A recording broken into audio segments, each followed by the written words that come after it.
resilience is such a great topic to talk about. And then when I sat down to write my talking points with that blinking cursor on my computer screen, I thought, well, what am I really going to talk about? What do I know about resilience? So, from my background as a highly analytical, very quantitative person, extremely low verbal SAT score person does, is they Google it, right? So I Googled, what is resilience? And if you look at the Webster's Dictionary of Resilience, it says, the ability to recover from or easily adjust to change or misfortune. I thought to myself, I think other people would look at me and say, yeah, are you resilient? Yeah, she has a lot of resilience. But I thought about that definition. I don't think it's ever been easy for me to do. It's not easy to adjust from misfortune or to change. And as much as I like to control the world around me, and I am the typical type A person that wants to plan and figure things out and wants things to go the way I have them in my head, I can tell you that that doesn't always happen. It's the bumps in the road that make life interesting, and I try to control them when I can't. So no matter what happens, it's that resilience that helps you get through. So today I'd like to share three things that I think about when I think about building resilience. And the first is believing in yourself. To me, resilience starts with believing in yourself. And that is not easy to do. For me, it's super hard. I have an internal monologue that is always there, just talking and saying, well, do you belong here? Can you do that? Why'd you get that job? And it's that proverbial devil on my shoulder that's just there, sitting there, just chatting all the time. And it's great that in terms of working and speaking to groups that people are talking more about imposter syndrome, because I think that's the root of it. It's that internal monologue that you hear.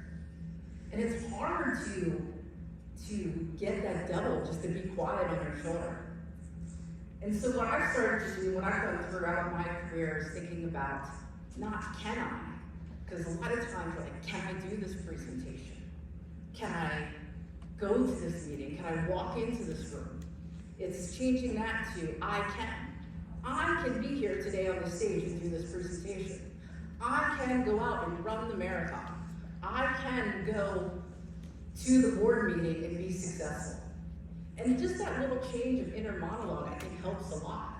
And it gives you that confidence to walk in. And once you have that confidence going, you can go to the next item. And you can put yourself out there. And it's no longer uncomfortable to raise your hand in class and ask a question, or to sit in the front row if you're late. Because I noticed all of you are sitting in the back. It's no longer uncomfortable to do that. And so what I've gone to, and it's funny because when I think about this, I amp myself up, I think like athletes do. And I come to this is such an odd kind of point or look at it, is I think of these Olympic swimmers. So the Olympics coming up, and you watch the Olympics, and I'm not a swimming fan, I watch it every 4 years, but they show these swimmers sitting in this back room, they have their headphones on, they're sitting there, they're jamming, they're amping themselves up, and they walk out with their goggles on, and they have themselves pumped up. And they're back there saying, I can do this.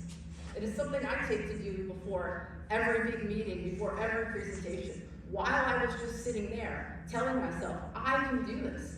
I deserve to be here. People might actually be interested in what I have to say.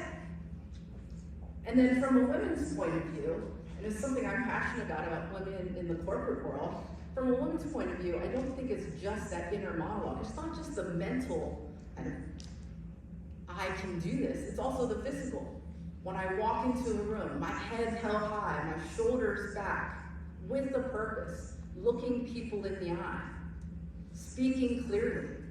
And I think all that matters, because no matter how many times and how many groups that we have in terms of mentorship for women, I still believe, unfortunately, we're going to have people that overlook you or have stereotypes if you don't both present them internal confidence, but that physical confidence as well. So for my next point, or my next thought about building resilience, we're going to go the opposite way. So we talked about building confidence, but then it's also the importance of failure and embracing failure. And I'm up here saying that as a person who, anyone who knows me, knows that I hate to fail. Oh, it pains me so much when things aren't absolutely optimized to the highest. It hurts internally in my soul. But when I step back and I think about what failure gives you, it gives you a couple of different things. One is I've put myself out there and I've done something new. I've tried something new, something different, something outside of my comfort zone. And that's a win right there to me. And then second, I get to learn. And throughout my life, I've learned so much more through things that I failed at doing first than I have something that's been easier for me to succeed. And then next, going back to kind of my roots as an engineer, I get to iterate and problem solve. And it's one of the things that I love about my engineering background is that I get to do that. I get to iterate and problem solve. So recently, my son introduced me to YouTuber Mark Rober, who talks about think like an engineer. And I didn't realize that's really what I'm doing, but I love that. Because in engineering, it is okay, just like Mark said, it is okay to have an idea, try it, fail, come back, iterate, change a variable, and try it again. And that's what you do over and over again, and that's building your resilience. But it's not that, it's kind of a bunch of other things that we can do every day that helps you. If you're not an engineering mindset, in business, in the last, 10 years, business improv classes have been a big part of training, or something that people have started to use as training. You think, wow, that's really weird. We're gonna have the corporate world and we're gonna have improv. But that gives you that low stakes environment to try something new, to try something that you put on the stop and practice and practice. It's also why I fully believe that if you look at interviews or surveys of senior women in corporate America, that most of them have played sports. It's because when you play sports and you're younger, you're learning how to kick the ball, or you're learning how to throw it or run or do anything. No one expects you to get it perfect the first time. And you have a lot of latitude to try and to iterate and try to get better and have that practice. And all of those different areas, I think you can take to your academic career, your business career, and whatever you want to do. But in those environments, it feels more high stake. And in the end, it shouldn't. It's just taking those skills that you've learned playing sports, or maybe doing theater, or as an engineer, and practicing them over and over again. And once you do that, I fully believe that you'll be able to take that next step forward and go for it. Say, hey, I want to take this AP class, or I want to apply to this school. Let me apply to it, because if we don't apply, we're never going to know if we can get there. Or hey, I can dive for the ball and make a catch. It gives us the opportunity, and it allows us to be comfortable with being uncomfortable, which is, I think, really a key when you're building resilience. I think when we're comfortable, we're not growing and we're not pushing ourselves. But when we're uncomfortable, we are. And so just getting comfort, being uncomfortable, is really important.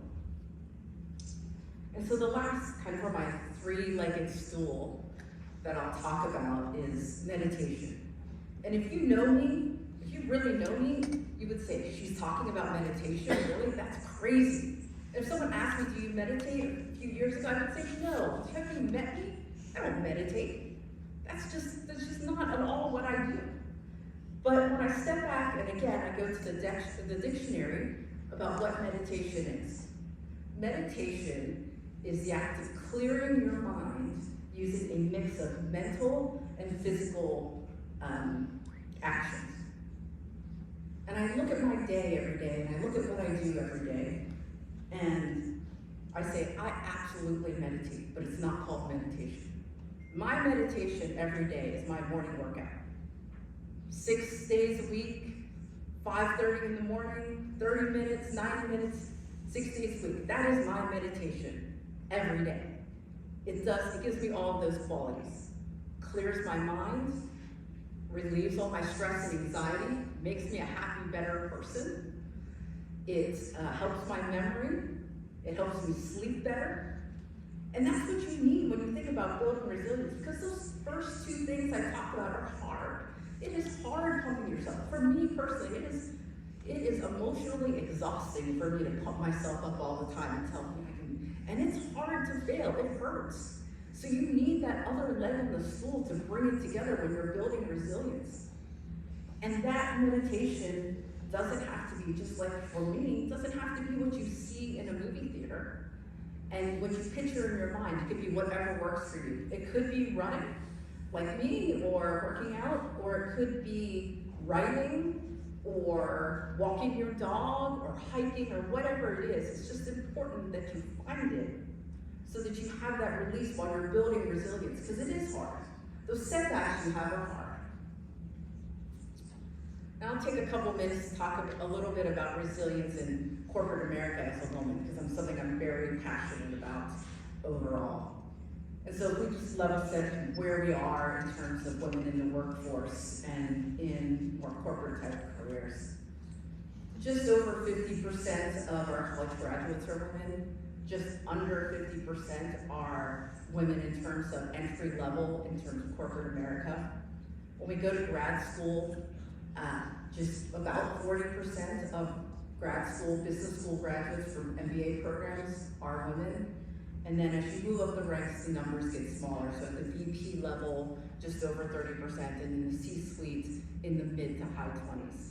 And those numbers are greatly improved over the last 5 years, which is showing that I believe mentorship and other programs that companies have implemented are helping. But I'm not naive enough to believe that that's going to eliminate all of the stereotypes and expectations that we may have. So when I think about resilience as a woman in corporate America, it's so important to be able to have that self-confidence in yourself and then be able to take the risks that you might fail, to be able to push yourself forward and be able to manage your stress. And so when I come back to resilience in that definition at the beginning, the ability to easily recover or adjust to change and misfortune. And I say to myself, I say, that's great, but resilience doesn't have to be just about how you bounce back from setbacks in my mind. It can be the foundation by which you learn to grow and build strength to face your next challenge. And like I said, I think we as women in the workforce will always have stereotypes and expectations and obstacles.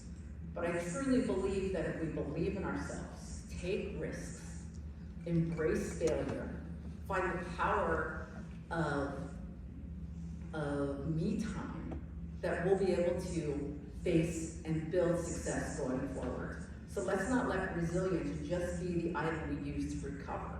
But let's have resilience be the foundation by which we set a thriving life going forward, pushing through obstacles and stereotypes. Thank you so much for having me today.